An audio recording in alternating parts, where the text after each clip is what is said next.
very beginning, Woodrow Wilson was always more focused on what the world would be like after the war than the war itself.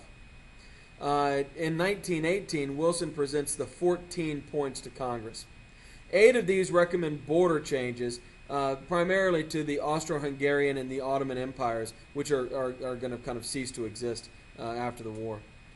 He calls for the freedom of seas, an end to secret alliances, reduction of arms for all nations, free trade, a process for letting colonial nations argue for their independence without having to go to war, and the most important point, an establishment of a League of Nations to oversee it all. He believed this would lead to an end to international wars. It reflects the progressive idea that better government can solve any problem. And so the League of Nations will kind of ultimately evolve into the United Nations we have today, and it would be a government body where representatives from all the nations on earth can get together and try to work out their problems.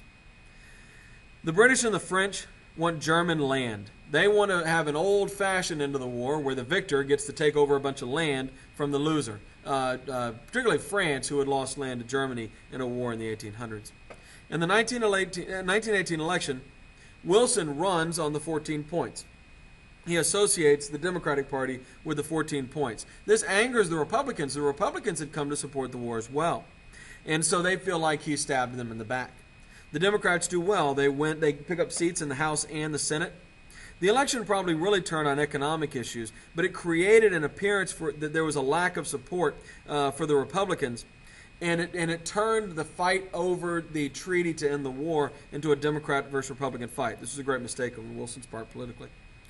Wilson announces that he will go to Europe personally to negotiate on behalf of the Americans. Traditionally, you would send your Secretary of State, but Wilson wants to be directly involved.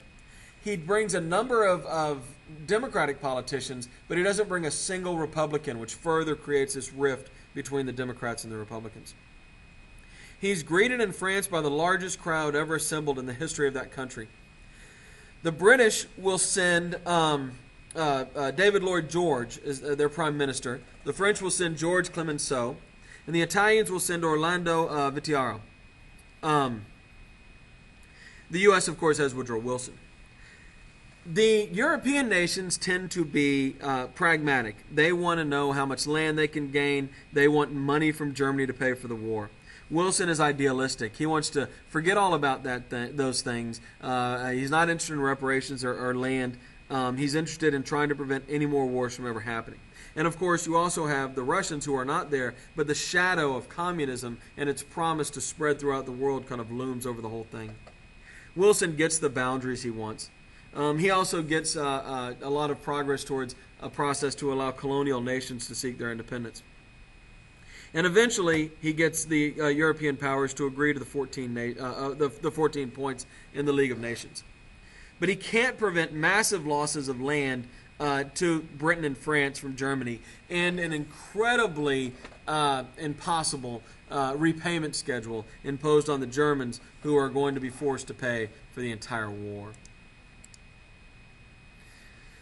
It's called the Treaty of Versailles because it's written in Versailles, which is just outside of Paris. It's presented to the American Senate on June 10th of 1919.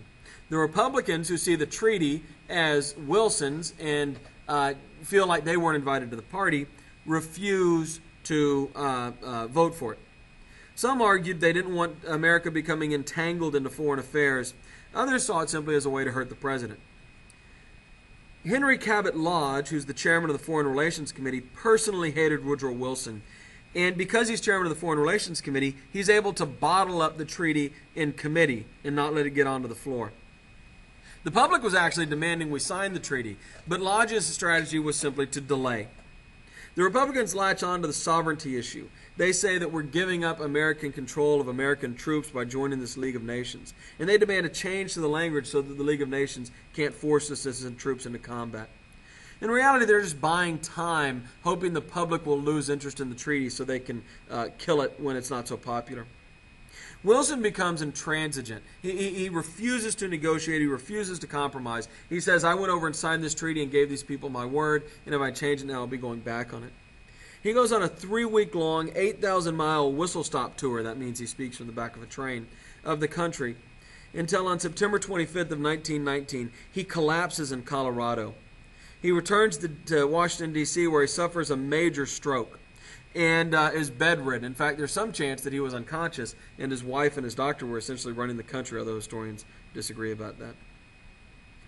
He was essentially an invalid for the last 18 months of his presidency, but he still refuses to consider Senate changes to the treaty, and the treaty dies.